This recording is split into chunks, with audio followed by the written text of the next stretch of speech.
सपा संरक्षक मुलायम सिंह यादव साल 2014 के आम चुनाव में आजमगढ़ से जीतकर दिल्ली पहुंचे थे, मगर इस बार वो आजमगढ़ को छोड़कर अपने घर मैनपुरी लौट आए और यहां से लोकसभा चुनाव लड़ रहे हैं। 23 अप्रैल को मैनपुरी में वोटिंग के बाद जब 23 मई को नतीजे आएंगे तो मुलायम जीतकर दिल्ली पहुंचेंगे या नहीं, ये तो वक्त बताएगा। मगर पिता मुलायम की छोड़ी सीट पर इस बार उनके बेटे और सपा अध्यक्ष अखिलेश यादव चुनाव लड़ रहे हैं, जहां उनकी टक्कर बीजेपी नेता और भोजपुरिया सुपरस्टार दिनेश लाल यादव निरहुआ से है, जो टिकट मिलने के बाद से ही चुनाव प्रचार में जी जान से जुटे हुए हैं।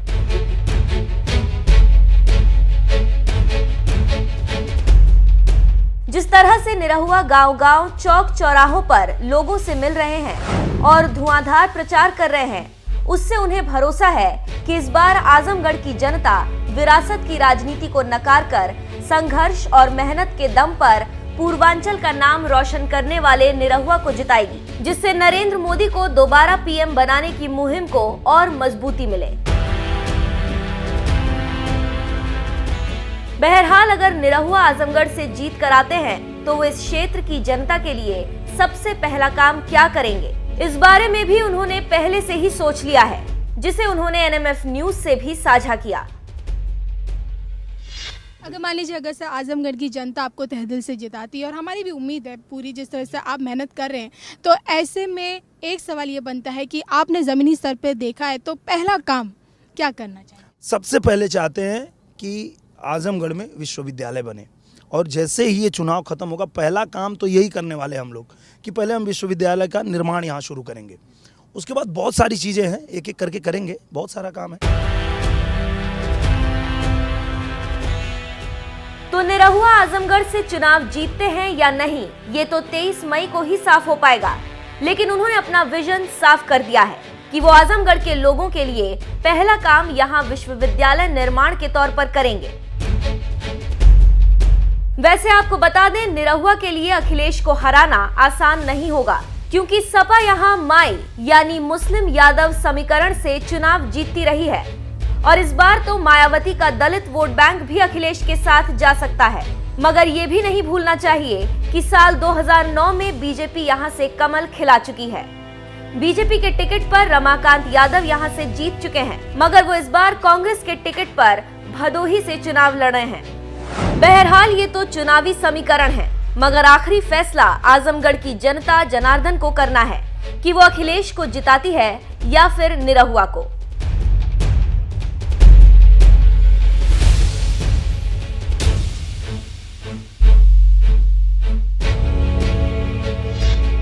जीत और हार के हिसाब लगाने वालों को पता नहीं चलता है कि ऐसी भयंकर धूप में, ऐसी भयंकर गर्मी में नया भारत बनाने के लिए किस प्रकार से लोग जुड़ रहे हैं, ये दिल्ली में एयर कंडीशन कमरों में पता नहीं चलता है। साथियों, मैं हिंदुस्तान में जहां जहां गया हूं, एक अभूतपूर्व लहर मैंने देखी है।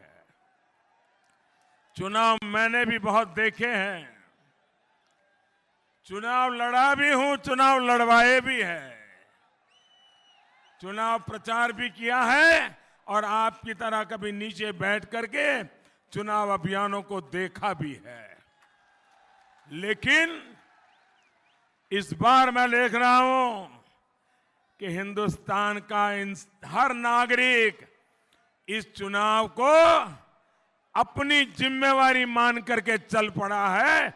एक एक हिंदुस्तानी इस चुनाव का सिपाही बन गया है। चुनाव कोई पार्टी नहीं लड़ रही है, उम्मीदवार नहीं लड़ रहा है, देश का उज्जवल भविष्य चाहने वाले हिंदुस्तान के नागरिक चुनाव लड़ रहे हैं। भाइयों, विश्व की, भाइयों बहनों, विश्वरी अजय धरती चित्तौड़रा शूरवीर सपूता और वीरांगना नारी शक्ति ने खम्मा घणी गणों गणों नमन, अभिनंदन। थे कैया हो।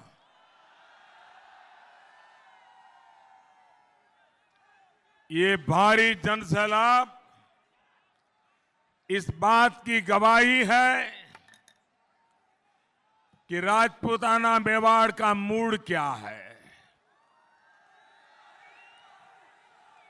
पूरे देश में जो लहर चल रही है वो राजस्थान में भी सामने दिख रही है।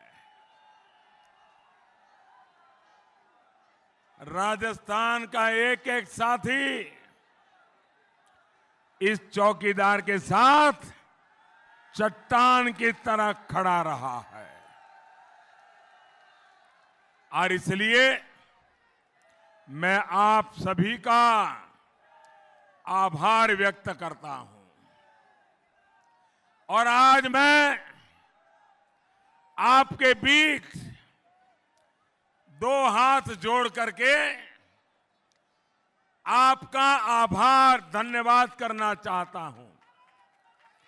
5 साल आपने जो साथ दिया, समर्थन दिया, सहयोग दिया, वसुंधरा जी की सरकार ने जो साथ दिया, उसके कारण मुझे राजस्थान की सेवा करने का अवसर मिला।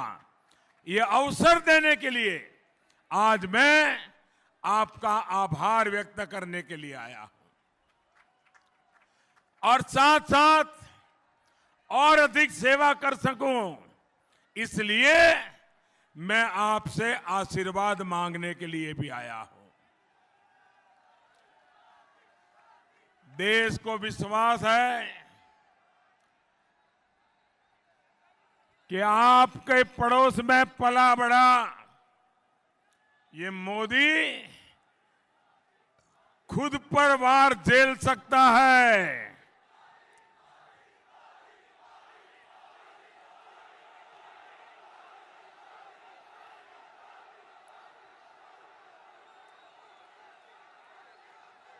आपका ये प्यार, आपका ये उत्साह मेरी सर आंखों पर।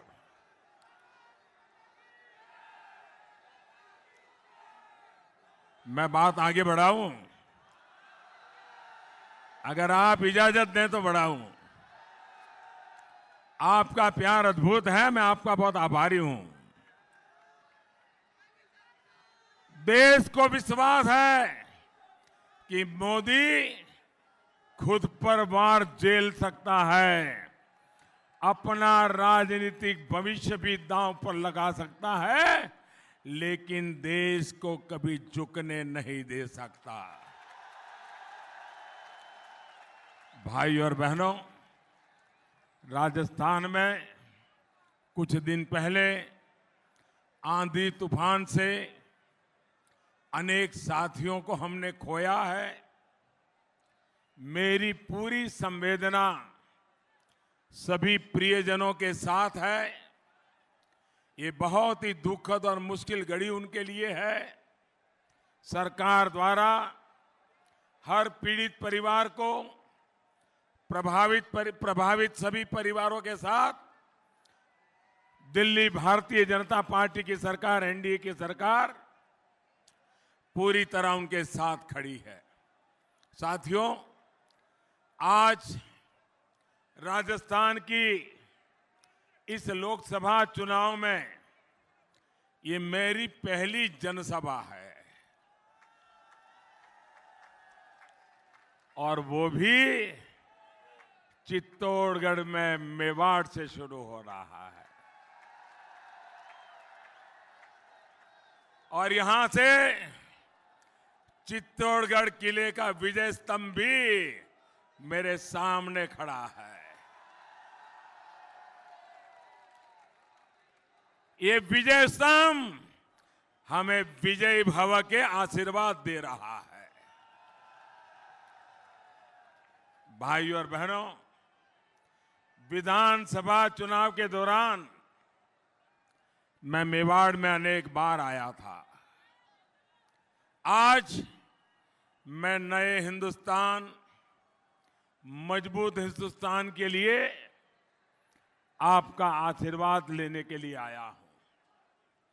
महाराणा प्रताप और महारानी पद्मिनी के संस्कार जिनकी रगों में है, ऐसे आप सभी साथियों से मैं पूछता हूं, आप जवाब देंगे? मैं सबसे सवाल पूछता हूं, जवाब देंगे?